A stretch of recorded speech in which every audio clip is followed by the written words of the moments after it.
All right, ladies and gentlemen, welcome back to the channel. We're talking about the Pittsburgh Steelers in tonight's video. I hate saying it. Justin Fields keeps saying it. Mike Tomlin keeps saying it the last 2 weeks. This team keeps shooting themselves in the foot. It's crazy. The Steelers a couple of weeks ago were 3-0. They've now lost back-to-back games, 24-27 against Indy 1 week ago, and then last night 17-20 at home against the Dallas Cowgirls. Now, the next couple of games are really interesting to me because you got a road matchup against the Raiders. You come back home, you take on the Jets, the Giants, and then you hit your bye week. And obviously, those first 3 wins of the season were huge. But the Pittsburgh Steelers, at the end of the day, have only scored 21 one time, and that was 1 week ago against the Indianapolis Colts. I need to see a little bit more offense. The defense can only do so much. But if you're a Steelers fan, you know what's going on right now. The offensive line is absolutely decimated. There's not too much wide receiver help out there. Jalen Warren's banged up. Cordell Patterson's banged up. But obviously, most importantly, the entire offensive line's banged up. But as far as shooting yourself in the foot goes, the Steelers were flagged 8 times for 50 yards. Now, I know that 50-yard thing doesn't seem like anything too crazy. But if you watch that football game, if you're Steelers fans especially, you know damn well what I'm talking about. 8 penalties, it just can't happen. 5 weeks into the season, it just can't happen. So welcome back to the channel, folks.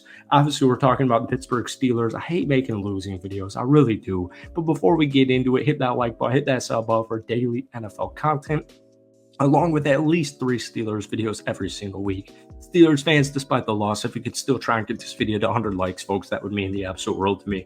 A really weird game because it was delayed so much due to the rain. So we're watching football, at least here on the East Coast. I'm watching football at 1 a.m. It feels like I'm watching March Madness or like a former Pac-12 after dark game on a Saturday night. Sunday night, you're watching football at 1 a.m. It was just kind of weird. So that certainly plays a factor into it. But as far as offensive production goes, man, it just really wasn't there. We'll talk more so about the offense towards the end of the video, but I do want to touch on the running game real quick. The Steelers desperately struggled to garner any yards or consistent yards against the Dallas Cowboys defense last night. Najee Harris, 14 carries, 42 yards, averaging only 3 yards per carry. As a whole, only 92 rushing yards on 26 carries, which is 3.5 yards per carry. Keep in mind, man, and I talked about it this past week on like Friday night or something, where I'm saying, I need a big game from Najee Harris, and I was expecting a big game from Najee Harris because entering last night, the Cowboys had allowed 4.6 yards per carry over the first month. The Steelers, though, they were just 3-12 on third down. It just was a really bad offensive game. We'll talk about it in just a second here. The defense, at face value, did everything they needed to do. I know they gave up 440 yards to Dakota Prescott. They allowed the Cowboys to convert 9 of their 15 third downs, but they made plays. Honestly, I get it. 444 yards, 9 of 15 on third down. I get it. But they made plays when they had to, up until the final seconds of the football game where, Dak and the Cowboys scored a touchdown and won the football game. Couple of turnovers. Right. And it looked like for the majority of that football game that it was going to be enough to at least keep this team in it. Early on, Dallas went right into the red zone on 4 consecutive series, but they only had 3 points, right? So the score was tied at 3. TJ Watt, Nick Herbig, they had a sack and a forced fumble. Later on, Dante Jackson had a beautiful interception that was meant for CeeDee Lamb. The big plays continued. You had a blocked field goal. Joey Porter Jr. intercepted a pass that set up Justin Fields' touchdown.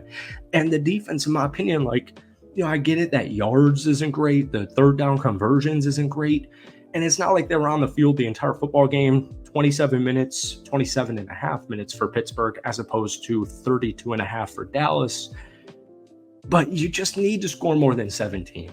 If your defense is giving up all those yards and they're causing havoc and they're making Dak second guess every pass he's thrown in the red zone, and you only give up 20 points, you have to win the football game. I don't care. You have to win the football game. You just have to. So let's look at Justin Fields here. much less consistent than he was in the past two games.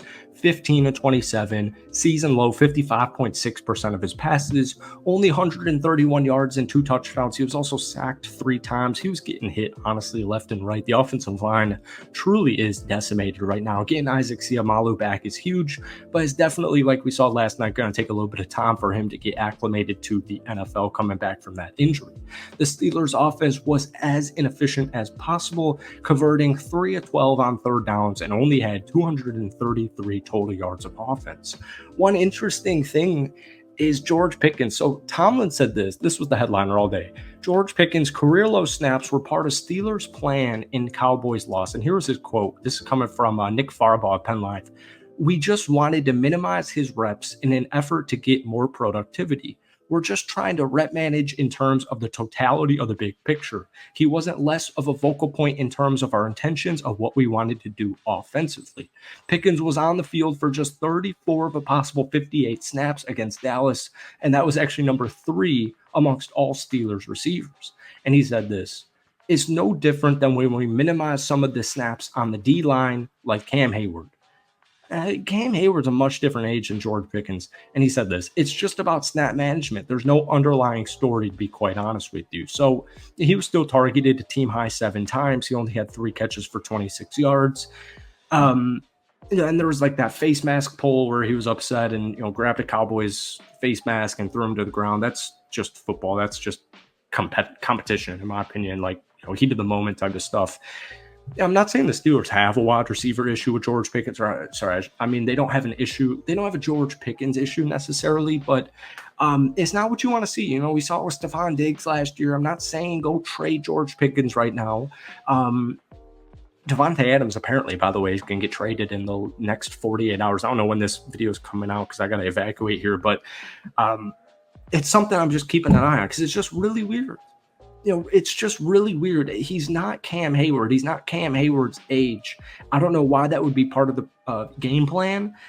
I can get it that if you're going to run the football 40 times and just try and dominate the line of scrimmage, and George Pickens, hasn't been a willing blocker at certain points in his career, especially as of late, I understand it.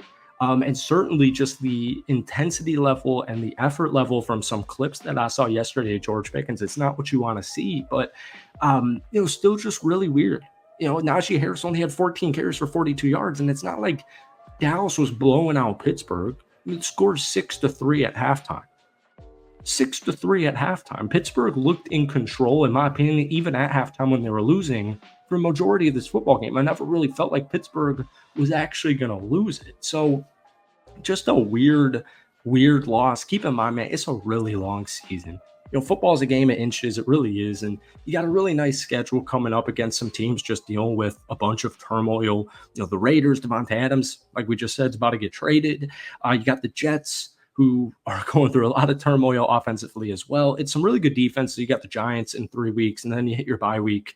As long as Pittsburgh goes at least 2-1, and you're sitting here at like 5-3 entering your bye week, and then we can let the divisional matchups, play for themselves. So just a weird game, a weird loss, just start to finish, even because of that rain delay. So thank you guys for watching. Hit that like button, hit that sub button if you haven't already. But give me your thoughts from the Steelers game last night. Give me a team grade and any thoughts you have. We'll see you in a couple of days. Peace.